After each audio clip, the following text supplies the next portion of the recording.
Olá pessoal, eu sou Ambrósio Leonel Baca Filho, estamos aqui hoje para mais um webinário. Hoje nós estaremos falando sobre inovação no mercado de suinocultura e o impacto de tecnologias no setor industrial. Para isso estaremos conversando com o seu Moacir Balbinotti, ele é gerente industrial da Master Agroindustrial. E por nossa felicidade, hoje ele vai estar aqui compartilhando com a gente as suas experiências da Master, contando um pouco da história de empreendedorismo da Master, que é uma empresa que tem um DNA de tecnologia.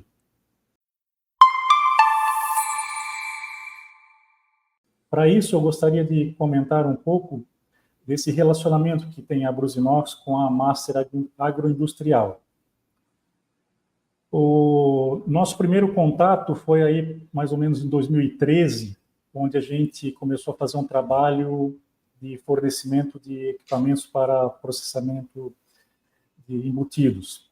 Em 2014, a gente acabou instalando na Master uma estufa de cozimento, e a partir daí a gente vem estreitando os laços, né? E culminou com uma nova planta que a empresa instalou e inaugurou, onde nós fornecemos, além de estufas de cozimento, também fornecemos um resfriador de embutidos.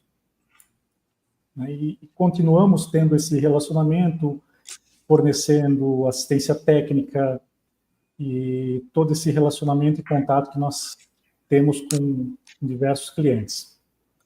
Para isso, eu gostaria de comentar um pouco sobre esse mercado de suinocultura, né, que a gente tem visto que é um mercado muito dinâmico, porque o Brasil, além de consumir a carne suína, também é um grande exportador, é um grande player no mercado mundial. E pelos dados que eu tive pesquisando de 2024, não foram 100% fechados ainda, mas o Brasil vai ter uma pequeno aumento em relação a 2023 nas exportações, né? A gente sabe que esse mercado é um mercado muito, vamos dizer assim, dinâmico, que as coisas acontecem sob influência de questões econômicas de diversos países, e por isso nós estamos aqui com o seu Moacir para tentar entender um pouco melhor essa situação, né?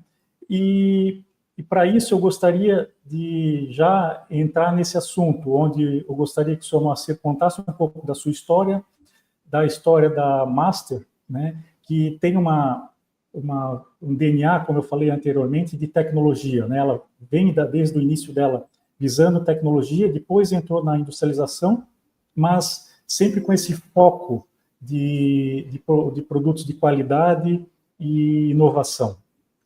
Seu Moacir, seja muito bem-vindo, obrigado por participar desse nosso webinário, né, e eu deixo um pouco a palavra para o senhor comentar um pouco sobre a história e da Master e essa visão que vocês têm desse mercado mundial. Ok, bom dia, Ambrósio, que bom, muito obrigado pelo convite, é muito gratificante poder falar um pouquinho, não só da Master, mas da suinocultura também, e fazer parte do agronegócio brasileiro, um segmento que mantém o país e que é bastante discutido e representativo em termos mundiais. O Moacir é gerente industrial da Master Agroindustrial, 35 anos de carreira, todo ele dentro das indústrias, assim, formado nas agroindústrias aqui do meio oeste catarinense. Na Master, desde que a Master tomou como opção não mais apenas ser produtora de suínos, mas também processá-lo. A Master nasceu tecnológica, a Master nasceu como uma empresa de reprodução de material genético. Então, sempre esteve na vanguarda daquilo que é ciência, que é tecnologia. No ano 2011, 2007, 2008 em diante, ela passou a pensar em processar o seu animal também, e culminou, então, com a nossa primeira indústria na unidade de Montebérico, onde passamos a processar parte do nosso plantel. E aí começa também um relacionamento mais próximo aí com a Brusinox. Você mencionou de que há um crescimento nas exportações do Brasil no último ano, e é importante termos, para localizar a Master e a suinocultura brasileira, termos um panorama geral. O Brasil deve fechar aí 2024, quando saírem os dados de dezembro, com um consumo per capita acima dos seus 100 quilos de consumo das 3 principais carnes, suíno, frango e bovino. E dentre elas, a que vem ganhando espaço, vem crescendo, é a carne suína. Com um número desses de consumo per capita, é natural de que parece já estar saturado a capacidade de consumir. Então, o que acontecerá de hora em diante será um movimento entre elas. Mas, se no mercado interno há essa predisposição elevada ao consumo, o Brasil vai se destacando cada vez mais e se posicionando naturalmente como o principal fornecedor de carne para o resto do mundo. E nesse caminho, não há outra a não ser nós visualizarmos um crescimento constante do mercado externo. A Master, ela já em Montebérico, quando processava seus animais lá, em 2013 teve o seu primeiro container para exportação. Ao iniciarmos a operação na unidade Cetrebe com abate próprio, o foco também foi a exportação e vem se destacando. Mas a relação com a Brusinox, ela é no mercado interno. E por quê? Porque dos 20 e poucos quilos de consumo per capita que representa a carne suína no Brasil, a sua maior parte é na condição de processado. E uma das formas de processado é os embutidos. A Master tem como carro-chefe no mercado interno a sua linha de temperados, não as linguiças propriamente dito. Mas é um segmento importante a nossa produção de linguiças calabresas.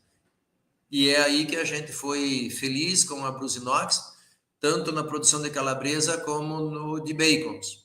E nós, pelo tamanho que tínhamos e como iniciantes no mercado interno, optamos não apenas pelos produtos tradicionais, como a linguiça tipo calabresa ou o bacon manta.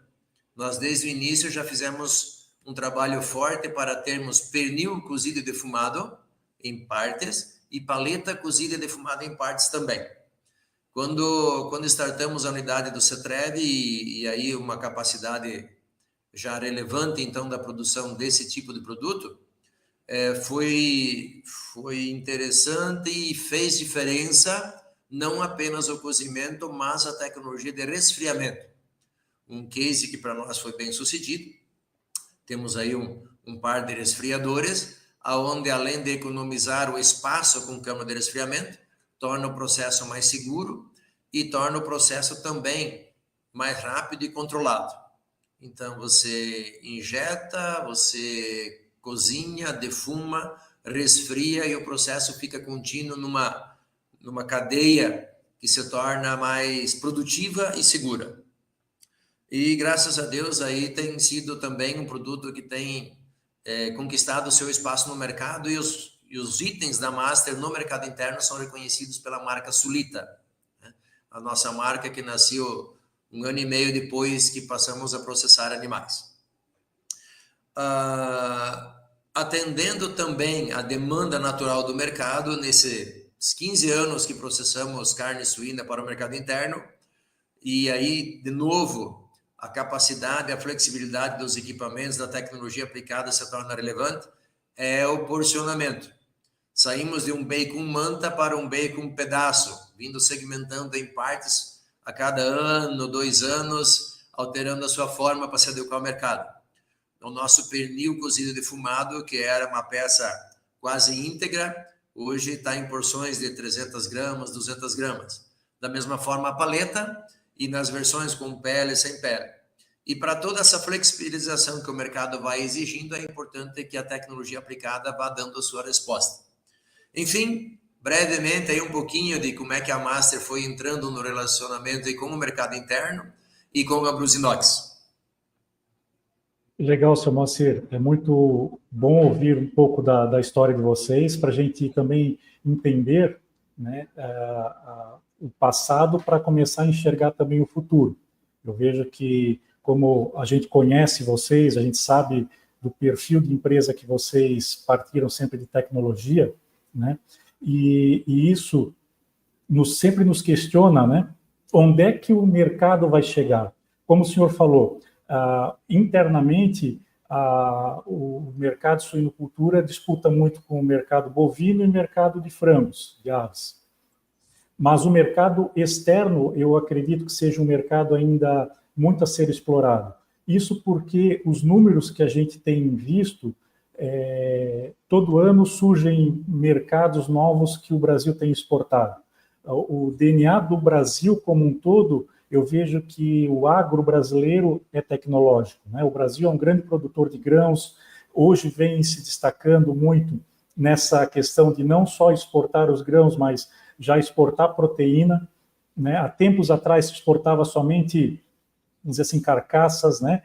E hoje as coisas estão mudando, estão se evoluindo, existe uma agregação de valor, né? Como é que vocês estão trabalhando, estão buscando esses mercados? Porque a gente sabe, vamos supor que nem dados do ano passado, que a China não comprou, mas tem outros países que compraram também mais até do que a China, vamos dizer, ocuparam um espaço ainda maior como comprador do Brasil. Então, e aliado a isso, essa mudança de perfil de consumo, como acontece aqui no Brasil, eu acredito que fora do país também está tendo esse movimento. E vocês têm tido essa percepção dessa mudança? Olha, a leitura correta e a resposta mais próxima da realidade dessa questão que você fez vale $1 milhão, né? Mas, enfim, planejamento estratégico funciona para as empresas e é necessário ter a leitura para onde o mundo vai se movimentando. Me parece o seguinte, primeiro, uma reflexão aí um pouquinho das 3 carnes, e focando sempre, então, naquilo que é do interesse principal da Master, que é a suinocultura. Quando nós olhamos para o Brasil, em termos de carne bovina e carne de frango, o Brasil é um grande exportador e para o mundo todo. Né? E grande parte da minha formação no frigorífico foi com frango. E o frango tem uma geopolítica bem definida. Você vende frango, o Brasil vende frango inteiro para os países árabes, pelo hábito alimentar deles, e vende peito para a Europa, coxa para o Japão e asa e pé para a Ásia. Bom, se o país inteiro é exportador e tem o seu mercado bem definido e cresce a cada ano também, de acordo com o movimento geopolítico internacional, a carne suína tem um caminho a trilhar ainda. A exportação de carne suína hoje é apenas Santa Catarina que está habilitada aí para vários dos países, né? Vários outros países têm restrição. Nós temos Santa Catarina livre de febre aftosa e o Paraná e o Rio Grande do Sul em busca de conquistar esse espaço. Isso impede o restante do país, por exemplo, a um mercado muito significativo, que é o Japão, por exemplo. A carne suína no Brasil, ela não tem o hábito do consumo in natura. Então, o crescimento dela pode ser substituição da carne de frango ou bovina na sua forma in natura, que é uma alteração de hábito alimentar, mas creio que mais significativo será o crescimento para a exportação. É verdade que a China foi um grande importador e continuará sendo sempre, mas a carne suína ela tem perfis. Enquanto o frango tem uma geopolítica definida, para o mundo a carne suína apenas tem restrição com os países árabes, com os muçulmanos. Todo o restante que é comprador de carne suína compra praticamente todas as porções do animal. E há mercados novos, como aconteceu em 2023 para 2024, aí se destacando em 2024, como Filipinas, por exemplo. Mas a tendência é de que o mundo perceba no Brasil o seu fornecedor principal desta proteína. E quando a gente vê o movimento aí dos Estados Unidos, quando a gente vê o movimento do México, a Europa consumindo cada vez menos, mas talvez seja o último mercado que aceita a importação da carne suína, né? por sua característica de sociedade mesmo. Mas os entraves que o Brasil vai se impondo também, às vezes dificultam um pouco isso. Se temos a grande vantagem competitiva, que é a produção de grãos, que é a área territorial que temos, que é a disponibilidade de água, que é o clima que nos favorece por demais, temos aí, por exemplo, a estrutura logística, que é um empecilho, né? Por exemplo, a dificuldade de chegar aqui do meio oeste aos portos de Santa Catarina ou outros portos, as dificuldades que o mar oferece para chegar ao Canadá. Ainda não conseguimos suplantar um desafio interessante, que é sair pelo Pacífico, o que dá uma vantagem competitiva para a Ásia muito grande, para o Chile, por exemplo. E também eu acho que é o maior empecilho e a área mais importante a se avançar, e vejo ela com bons olhos, que é o relacionamento do Brasil com outros países. Como a exportação de carne suína, ela não é algo assim do DNA do Brasil, como é a carne de frango, por exemplo, tem muitos acordos comerciais para o país avançar. Você citou a exportação de carcaça. Eu lembro quando o principal produto exportador do Brasil era a carcaça suína para a Rússia. E nós acompanhamos a exportação maior do Brasil para esse mercado, do auge que era, vira zero, que já há alguns anos é nula, né? E nós vimos o surgimento de outros mercados. Então, creio que o Brasil, fazendo o seu esforço de logística e de acordos comerciais, as empresas brasileiras darão a resposta para atender essa demanda que o mundo percebe. Claro que isso pode ter terá sua velocidade de acordo, em nossa opinião, principalmente com os movimentos geopolíticos. Evidência disso o olho, a lupa que está agora, nesse momento, em tudo que está acontecendo na relação Estados Unidos com China ou com outros aí. Mas é promissor, e a vocação do Brasil, o agronegócio, ser o grande destaque em termos mundiais aí. Legal. O senhor comentou sobre essa questão logística, né, na parte de exportação, né? Nós temos, no meu entendimento também, ainda uma situação a ser muito melhorada, justamente na nossa movimentação logística interna, como o transporte de grãos até a nossa região, né, principalmente o sul do Brasil, que é um grande produtor, mas o forte de produção de grãos está no centro-oeste. A gente sabe que já está em desenvolvimento algumas ferrovias, mas eu acho que é uma coisa ainda muito embrionária pelo volume que nós temos a ser transportado, né, no nosso país. Eu vejo aqui a própria região oeste nossa, de Santa Catarina, ou a região do Rio Grande do Sul, às vezes ela fica muito distante de algumas regiões produtoras de grãos, né? Isso eu acredito que impacta muito, não só na questão do transporte dos grãos, mas vamos por transporte das matrizes, ou desenvolvimento, transporte dos animais para o abate. Isso tudo acaba influenciando no custo de produção total. A gente, às vezes, fica focado apenas na produção da indústria, né, que, no nosso caso, é a nossa especialidade. Quando a gente trata, eu trato somente com a indústria. Então, o restante da cadeia produtiva, a gente acaba não dando muita atenção. Por quê? Porque tem os seus especialistas nessa área, mas vocês, como agroindústria, vocês sentem no dia a dia essa dificuldade, né? Isso eu queria que o senhor comentasse um pouco do que vocês têm visto. Por quê? Porque, como você falou, vocês vêm de um abatedouro e vocês construíram uma indústria extremamente grande, moderna, né?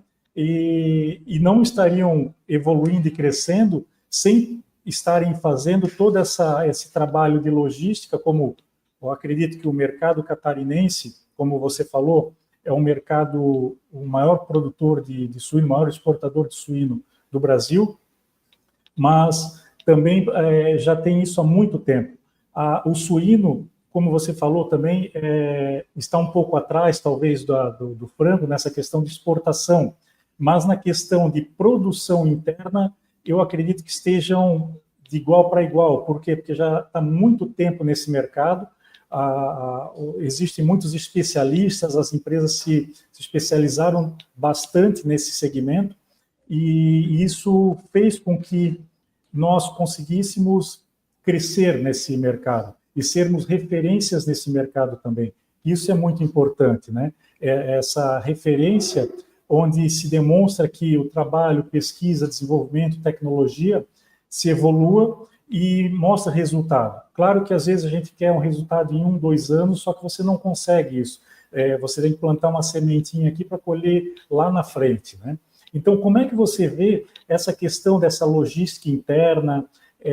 Como é que a gente talvez poderia estar trabalhando, melhorando esse processo? O Brasil poderia estar evoluindo, porque a gente sabe que o Brasil é um país continental, né? Então, é uma vantagem para o Brasil ter essas áreas territoriais, mas, ao mesmo tempo, acaba tendo muitos desafios, né? E vocês devem sentir isso no dia a dia. Olha, Bros, o que não é nossa área, né, específica, e você tem razão quando fala de que a gente acaba focando na indústria, porque cada um tentando fazer o melhor naquilo que é seu, né? Acho que é o mais adequado mesmo.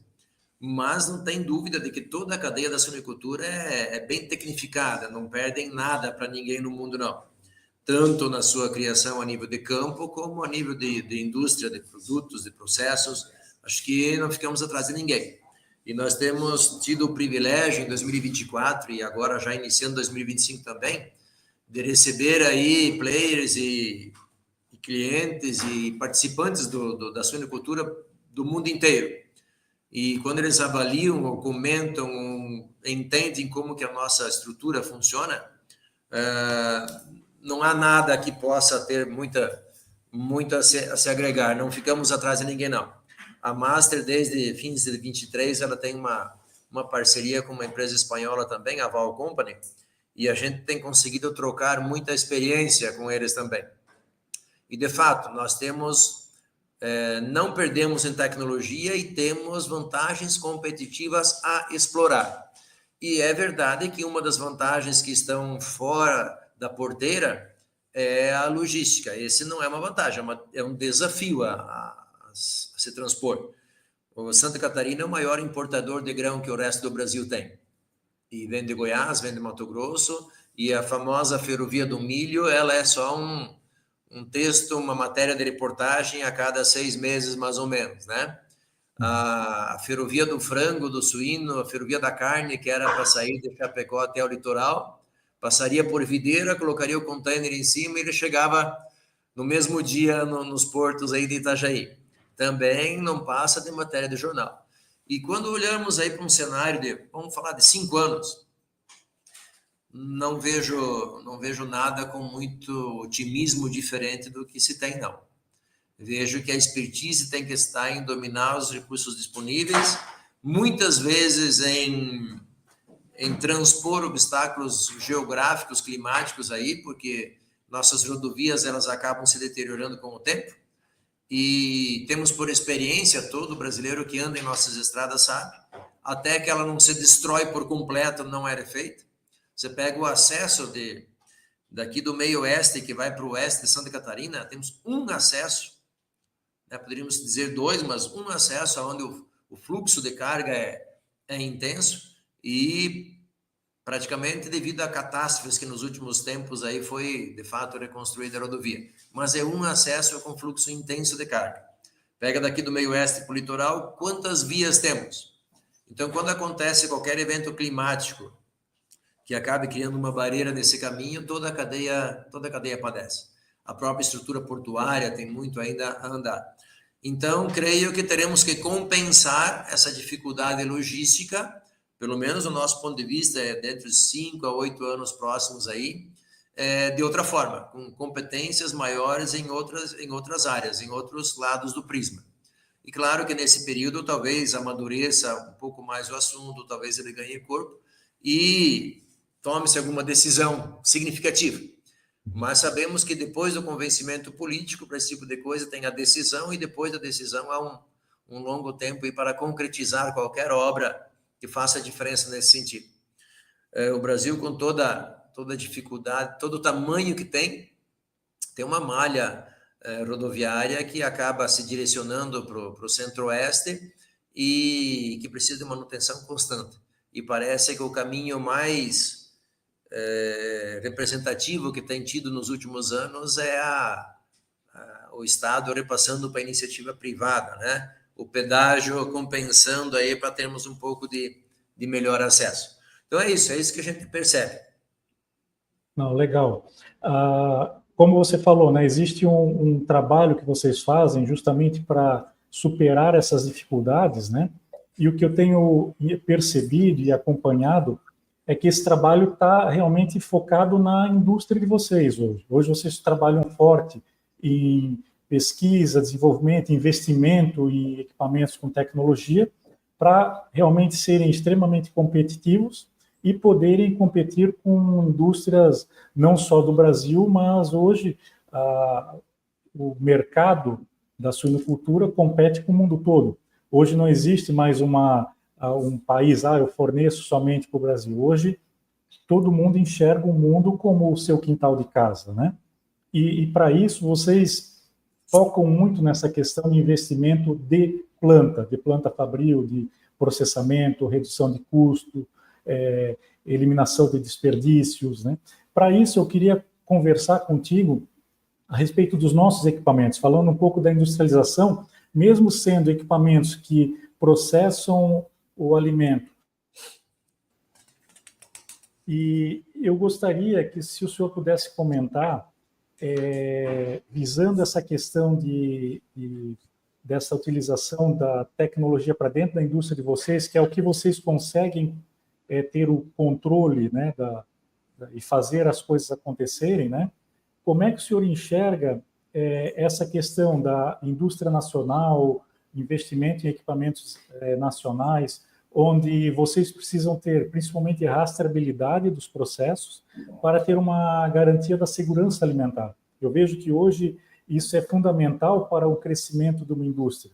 Eu posso estar enganado com relação a isso, mas hoje a rastreabilidade de processos é muito importante, né, para até dar uma garantia de todas as etapas do processo e favorecer a questão de mercado, a questão de comércio, e quando chega esse produto no consumidor final, né, vocês consigam ter todo esse rastreio do processo. Como é que o senhor enxerga isso aliado aos equipamentos nacionais que são fornecidos hoje para vocês?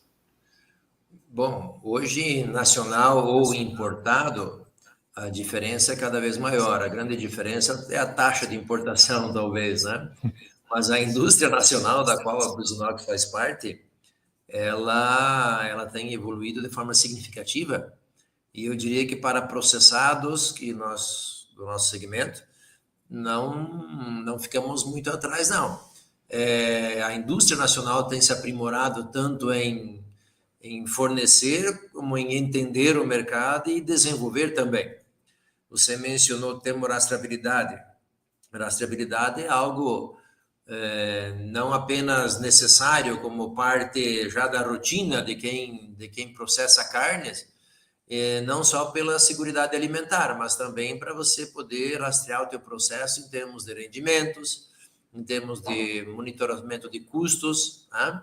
E aliado, então, não só à seguridade alimentar, mas ao bom desempenho do processo em termos de rendimento, cada dia mais precisamos que os equipamentos se tornem à prova de falhas e nos ajudem em termos de produtividade. A mão de obra é um fator cada vez mais relevante no nosso negócio, principalmente pela disponibilidade, né? Todas as agroindústrias hoje do Brasil, elas têm aí uma parcela significativa já de mão de obra não nacional, né, de outros países. E isso faz com que, principalmente softwares, eles consigam ter linguagem simples, mais de uma linguagem, e também se tornem a prova de falhas, né? Então, se espera muito da tecnologia para que praticamente ela ande com a menor interferência possível. Quando você pega uma estufa de cozimento, não queremos mais apenas cozinhar. Queremos cozinhar até o ponto adequado, sem menos e sem mais, com a segurança adequada, com a quebra adequada, que facilite a operação e que nos dê dados que permita rastrear o produto até o final da vida útil dele. E o conjunto cozimento, resfriamento, injeção, cozimento, defumação, resfriamento, embalagem, estocagem, ele precisa estar disponível hoje não só apenas para a empresa. O próprio consumidor começa a ter interesse em querer olhar para trás, né? Temos poucos cases aí de grandes problemas alimentares no Brasil, ainda bem, né? Graças a Deus e graças à competência de toda a cadeia do segmento, mas nós falávamos antes do desafio logístico, por exemplo. Então, quando você pega estradas ruins, distâncias enormes a suportar, o processo que antecede tem que dar uma segurança para o produto para que ele se garanta e absorva esses desafios que podem vir adiante na cadeia aí. Mas eu destacaria, então, esses 3 pontos. O controle de cada etapa, a facilidade para a operação e para diversos níveis de colaboradores e a produtividade gerada pelo processo. E o controle faz com que a produtividade se torne mais relevante e a gente consiga ter um melhor domínio sobre ela. Muito bom. Falando sobre exatamente os equipamentos e o processo que ocorre, né? Nós aqui, como fabricantes de equipamentos, a gente sempre tem uma preocupação muito grande justamente com essa questão, quando a gente fala de segurança alimentar, né? Focado no nosso equipamento, a gente discute muito com a nossa equipe técnica, com o pessoal de engenharia, justamente a questão dos contaminantes, vamos por contaminação, né? Fluxo cruzado, tudo isso que ocorre. E principalmente, na nossa visão, a facilidade de higienização, evitar pontos de contaminação, facilitar a higienização, reduzir o uso de produtos sanitizantes, né? Que quanto menos sujeira tiver, menos produto de limpeza você vai precisar fazer, menos higienização você vai precisar fazer, né? E cada vez mais nós buscamos melhorar isso. Claro que não existe um milagre que você faça do dia para a noite para conseguir resolver todos esses problemas, né? Eu queria que você comentasse um pouco com relação a isso, porque eu sei que os períodos, né, cada vez mais vocês trabalham o máximo de produtividade ao longo do dia, com a manutenção, tendo os equipamentos em dia, então a manutenção preventiva e preditiva sempre focada, e a corretiva sempre menor, evitando essa manutenção corretiva, né? E ao mesmo tempo vocês têm que ter sempre o frigorífico higienizado, a indústria higienizada. Só que quanto mais tempo vocês levam para fazer essa higienização, menos tempo produtivo vocês têm. Então, eu queria saber um pouco como é que é essa visão de vocês com relação a equipamentos com facilidade de higienização, com facilidade de manutenção. Como você falou, o equipamento ele tem que ser fácil para todos os níveis, né? O pessoal operacional, o pessoal de gestão, e nós entramos nessa equipe de manutenção também, que tem que ter um excelente domínio do equipamento, né? Por isso que nós falamos que o nosso software é aberto, a gente libera o software para o cliente, precisa fazer a implantação de software, a gente dá isso para o cliente justamente para garantir para a indústria que eles não fiquem reféns da gente, porque a gente tem essa preocupação de que vocês precisam produzir e ter um corpo técnico interno dominando o equipamento, não dependendo de nós fabricantes para corrigirmos ou fazermos alguma operação que requeira tempo, e isso vocês não têm hoje. Tem algumas coisas que não estão em discussão. Por exemplo, a segurança, a integridade física das pessoas envolvidas e a seguridade alimentar. Essas, por mais que se busque produtividade, desempenho, eficiência, se elas deixarão de ser relevantes se elas infringirem qualquer norma nesse sentido. Então, não estamos discutindo, não há discussão quanto à segurança dos trabalhadores e à seguridade alimentar. E é verdade de que o equipamento, após ser usado, as panelas, após serem usadas, precisam ser higienizadas adequadamente para posterior uso. Então, não há outra maneira, a não ser quando você dimensiona o processo, essas etapas estar consideradas dentro da capacidade. E, obviamente, que a etapa de higienização ela é um setup na linha de produção, ela é uma parada, né? Ela não está gerando produto. E aí a tecnologia aplicada, o CIP, enfim, quando você tiver controle, quando você puder de forma, primeiro gerar menos material para remoção, segundo poder ter um consumo e eficiência adequado, um balanceamento adequado do agente químico.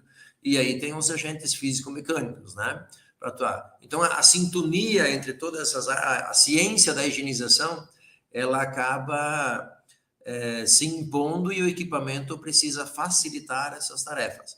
Creio que temos conseguido um bom time nesse sentido. Temos conseguido manter um processo seguro nesse aspecto.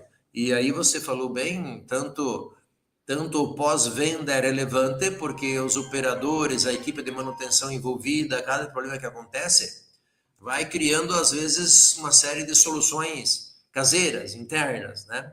Pelo domínio que vai tendo do processo. Então, o contato do pós-venda do fabricante com a operação se torna relevante para a melhoria contínua, levando em consideração todos esses aspectos. Creio que estamos conseguindo uma relação custo-benefício interessante nesse sentido, Ambrósio. Legal. A gente tem na nossa filosofia justamente manter contato, conversar com o pessoal a equipe técnica de manutenção, pessoal da própria produção, né, das indústrias, justamente para ter essa troca, essa interação, que para nós é muito importante, esse feedback, porque nós somos fabricantes de equipamentos, mas o proprietário do equipamento é o nosso cliente, são vocês. Então, o dia a dia de vocês, o sentimento com relação ao equipamento, onde pode ser melhorado, quais facilidades que podem ser desenvolvidas, isso para nós é muito importante. Porque só quem está no dia a dia sentindo a realidade do processo é que vai poder pegar os detalhes e passar essa informação para nós. Então, para nós, além disso, a gente manter a equipe de todos os nossos clientes, vamos supor, a equipe de vocês treinada, trocando informação, às vezes dando uma orientação, porque a gente sabe que os equipamentos, além de serem parte do processamento de vocês, eles também são ferramentas para pesquisa e desenvolvimento, melhorias de processo, melhorias do próprio produto ou novos produtos também. Então, a gente acredita que isso que vai fazer com que você tenha realmente um excelente equipamento dentro da sua planta. A partir do momento que você consiga extrair o máximo dele. Eu não sei se hoje nós conseguimos entregar tudo isso, né, onde o cliente tem essa percepção de curto prazo, mas ao longo prazo, eu creio que essa percepção vem. Por quê? Vocês já são clientes há mais de 10 anos nossos, então o domínio com equipamento, a visão de equipamento é um pouco diferente. Às vezes a gente abre um cliente novo, vende um equipamento novo para um cliente, a gente sabe que não vai ser em 6 meses que eles vão estar com o equipamento dominado. Às vezes leva mais do que esse tempo. Por quê? Porque eles podem estar operando o equipamento de forma correta, mas não estão extraindo o equipamento com pesquisa e desenvolvimento, melhoria de processo, né? Então, isso tudo você precisa ter um corpo interno, uma equipe técnica desenvolvida por vocês. Então, falando um pouquinho nisso, né? Hoje, nessa pesquisa e desenvolvimento, como é que vocês têm trabalhado nessa questão com o equipamento? Vocês conseguem hoje buscar novas técnicas de processo, novos processos, ou vocês têm, vamos supor, processos pré-definidos e que pouco se mexe pelo domínio que você já tem? Bom, primeiro que o processo, enquanto está rodando, ele tem que estar estabilizado naquilo que está acordado, né? E é natural de que vá se agregando melhorias conforme a gente vá passando no decorrer do tempo. Eu comentei antes contigo que nós saímos aí, praticamente todo o mercado saiu de um cozimento e defumação de uma manta de barriga inteira para pequenas porções. Sim. Conforme você vai tendo variação, então, de produto, você precisa ir fazendo a sua pesquisa, e a maneira que a maioria dos frigoríficos fazem sua pesquisa é o trem, o avião voando, você vai experimentando, né? Uhum. Mas quando você tem um produto e você dominou um processo para cozimento de uma barriga com pele, e você, por exemplo, decide reduzir o tamanho dela, ou só o fato de tirar a pele, você terá que fazer um trabalho de pesquisa interna para um novo domínio desta condição, para uma nova estabilidade. E plantas como as nossas, que não temos muitas plantas, são relativamente pequenas, e temos um mix de produtos significativo, então você precisa ter flexibilidade, tanto para a operação, como para aprender com ela, sem comprometer nenhum dos quesitos que falamos antes, da segurança, da seguridade alimentar e etc. Então, também é um tema que é uma constante. É uma constante porque novas demandas são constantes. Tá? Então, você usa o mesmo equipamento para diferentes cortes, cortado de formas diferentes, você tem novas demandas do mercado consumidor, você tem outras frentes que evoluem em pesquisa, como injeção, condimentação, e aí você precisa que todas as demais etapas do processo se readequem a isso, tirem proveito disso. Então, eu diria que não só de cozimento e resfriamento, mas embalagem, injeção, embutimento, para quem opera muito com linguiças aí, a ciência do domínio e melhor proveito de tripas, por exemplo, as características se for falar de calabresa, a característica das diferentes tripas que o mercado oferece hoje e como é que o equipamento se comporta, isso é uma constante. E creio nunca vai estabilizar. Não, legal, seu Moacir. Aqui deu uma travadinha aqui. Eu queria que agora o senhor comentasse um pouquinho sobre um pouco sobre os produtos de vocês, o que vocês têm trabalhado, têm fornecido no mercado interno. Falasse um pouco sobre o que vocês têm apresentado ali para os clientes de vocês, né? Aqui na nossa região, eu sei que a gente vai no mercado, a gente encontra as marcas de diversos produtores do nosso estado, né? Mas, inclusive, a de vocês, que a gente encontra com embalagens, hoje tem sido feitos produtos porcionados e novas embalagens, produtos temperados que há tempos atrás não se encontrava no mercado. Então, isso foi uma evolução do próprio mercado. Acho que o mercado vem mudando muito rápido com relação a isso.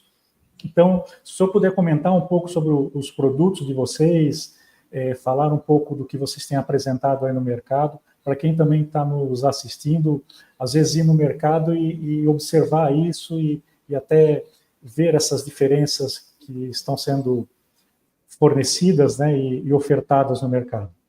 Ok, obrigado. Bom, a quem já experimentou, esperamos volte a experimentar, né? Coloque como seu hábito de consumo. Quem não experimentou ainda, fica o convite para experimentar. Para o mercado interno, em termos de processados, nós temos aí toda a linha de linguiças. Temos a tradicional, tipo calabresa, que não pode faltar no prato brasileiro.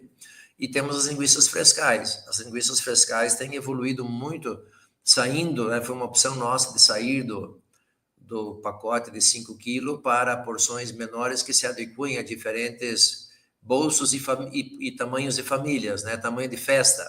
Então, nós temos porções de 2,5 kg, de 600 gramas, 800 gramas. Temos as linguiças, tanto a toscana tradicional, como também as categorias de ervas finas, tomate seco, para um público que queira experimentar algo diferente. E lançamento nosso do ano passado, vale a pena quem não experimentou ainda, procurar ou fazer pedido no mercado, se não encontrar na gôndola. Nós temos uma linguiça frescal de corte selecionado. Uma delas de sobrepaleta, a única carne que está ali é do corte específico da sobrepaleta, e outra linguiça frescal que é do corte específico da barriga, da panceta. Tá? Então, são as duas últimas aí que estão no mercado para públicos que querem algo diferente, querem experimentar e querem apurar o seu paladar.